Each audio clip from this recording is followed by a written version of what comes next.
Então, nesse pequeno vídeo, a ideia é juntos a gente conseguir redigir a primeira petição do semestre, que é a petição de uma execução de título extrajudicial. A primeira coisa a ser feita, é claro, é ler o material disponibilizado, que é esse instrumento particular de confissão de renegociação de dívida. O que a gente vai perceber nesse documento? Que a gente tem um credor e que a gente tem uma devedora. Se a gente está executando esse instrumento, se a gente está executando essa confissão de dívida, a gente com certeza está do lado do credor, que vai executar a dívida da devedora. A gente tem algumas informações importantes aqui, por exemplo, o endereço das partes, que vai ajudar no endereçamento da nossa petição. Nós temos também a dívida, nós temos a forma que era feito o pagamento, que não foi cumprido, é claro, né? Por isso que estamos executando.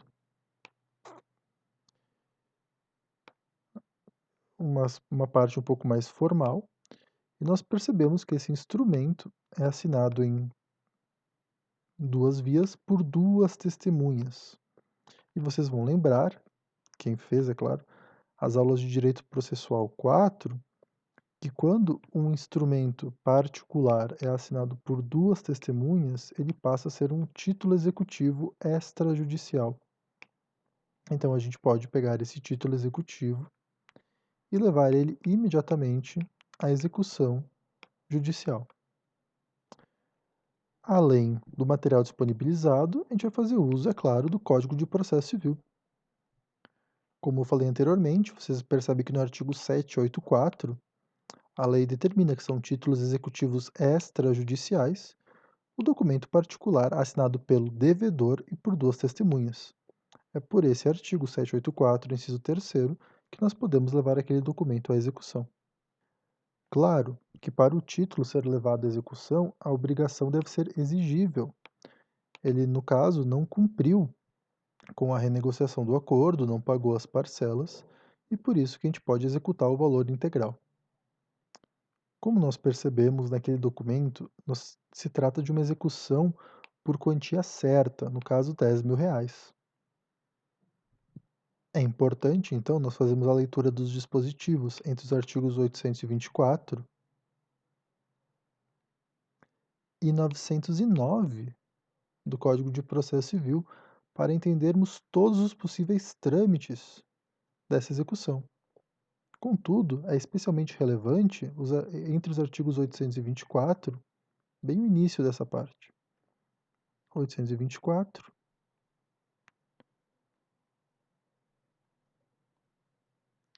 e 830.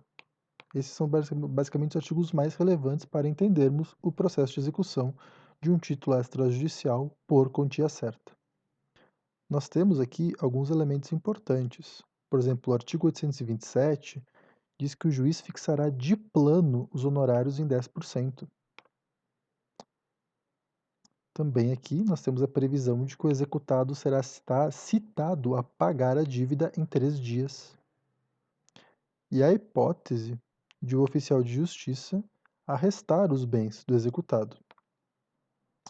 Além disso, além das importantes previsões desses dispositivos do Código de Processo Civil, essa petição é uma petição inicial, então ela vai seguir as mesmas regras e as mesmas formalidades de qualquer outra petição inicial.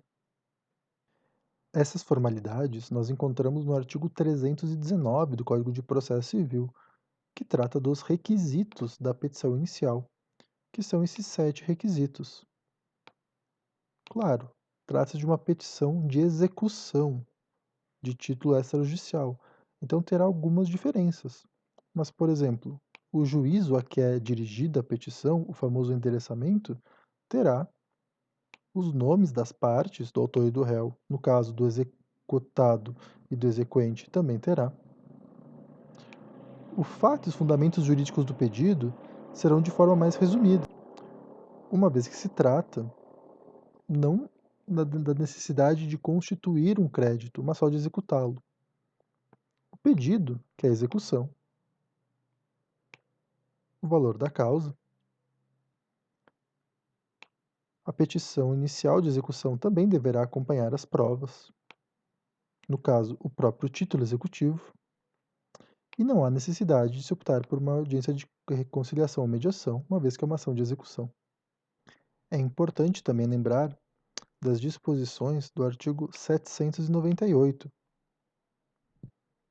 que, como falado, afirma que a petição inicial da execução deverá ser instruída com o seu título executivo, já falamos disso, o demonstrativo atualizado do débito, ou seja, aquele valor de R$ 10.000 presente do acordo, deverá estar atualizado. A prova de que não houve o pagamento e que ocorreu o termo, né, quando for o caso. As partes, como vimos, né, também anteriormente. Os bens suscetíveis de penhora, sempre que possível. Acerca desse demonstrativo de débito aqui, informa que esse demonstrativo de débito então deverá conter o índice de correção monetária que foi adotado, a taxa de juros aplicada, as datas de início e fim da aplicação desses juros desse termo de correção, se for o caso, a periodicidade da capitalização dos juros e o desconto obrigatório realizado.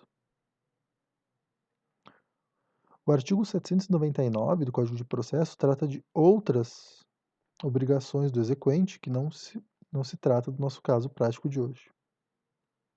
Passada essa ideia do Código de Processo Civil, nós podemos então fazer a nossa petição inicial. O primeiro passo, como nós vimos, é o endereçamento. Sabendo que tanto autor quanto réu moram em Garibaldi, fica muito óbvio que a petição deve ser endereçada ao juízo de Garibaldi. Portanto, como endereçamento, o meritíssimo juízo da vara judicial da comarca de Garibaldi. Após isso, a qualificação das partes. Então, qualificação das partes. O autor, César Augusto Queleiro, vem a sua qualificação, né? Nacionalidade, documentos, endereço. Vem, por meio de seus procuradores, a presença de Vossa Excelência, propor o quê? O que nós estamos vindo fazer em juízo? Ação de execução de um título executivo extrajudicial, em desfavor de quem? Da devedora, da executada. Gabriela Schmitz, sua qualificação, seu endereço, onde ela será citada, pelas razões que passa a expor. O que nós devemos fazer agora? Explicar a relação jurídica que deriva, então, a possibilidade de fazermos essa ação de execução e, por fim, apresentarmos os cálculos. Vamos a isso. Então, o que nós precisamos falar agora? Precisamos falar um pouco sobre a origem desse título executivo extrajudicial e do valor da execução. Então, uma história muito breve sobre como surgiu esse título executivo extrajudicial, que eu não passei para vocês, então vocês têm uma certa liberdade em inventar. A executada, então, firmou com o exequente, lá em 2018, um contrato de locação de imóvel para fins comerciais. E nesse imóvel ela daria início à atividade de um restaurante.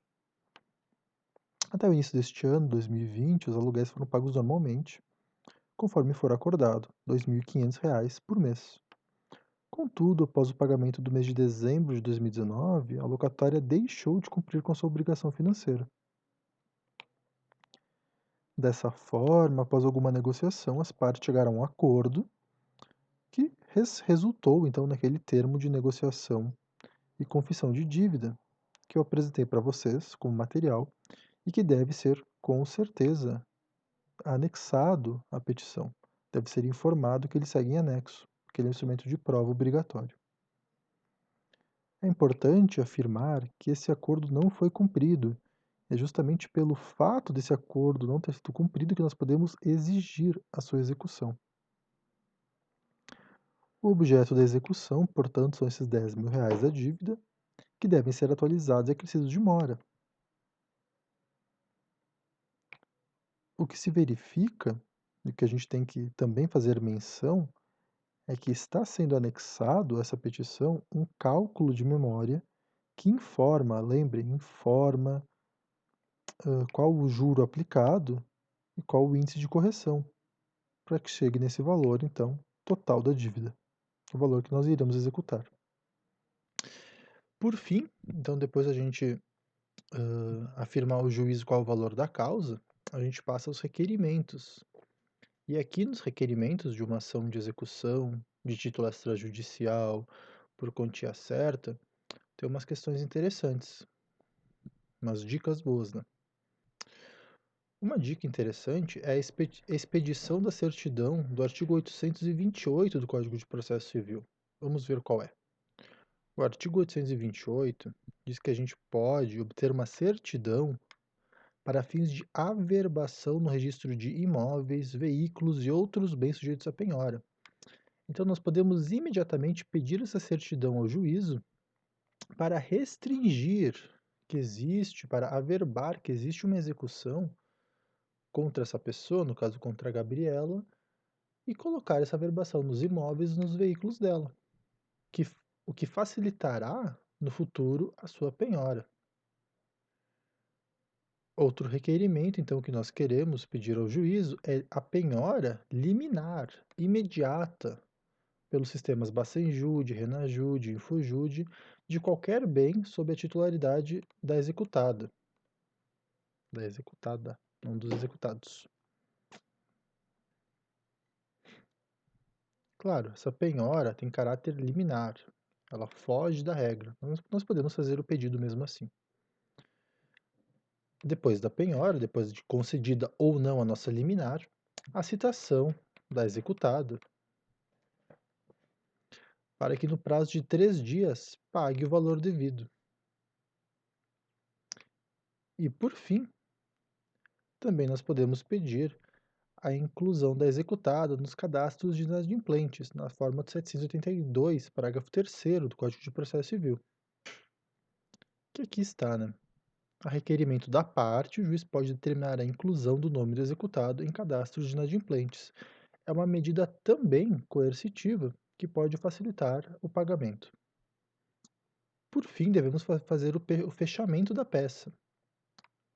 Nesses termos, pede deferimento, dando o valor da causa, o local e a data, o advogado e a OAB. Esse, então, é um vídeo rápido sobre como fazer uma peça de uma execução de título extrajudicial por quantia certa, que era a tarefa dessa semana. Uma boa noite.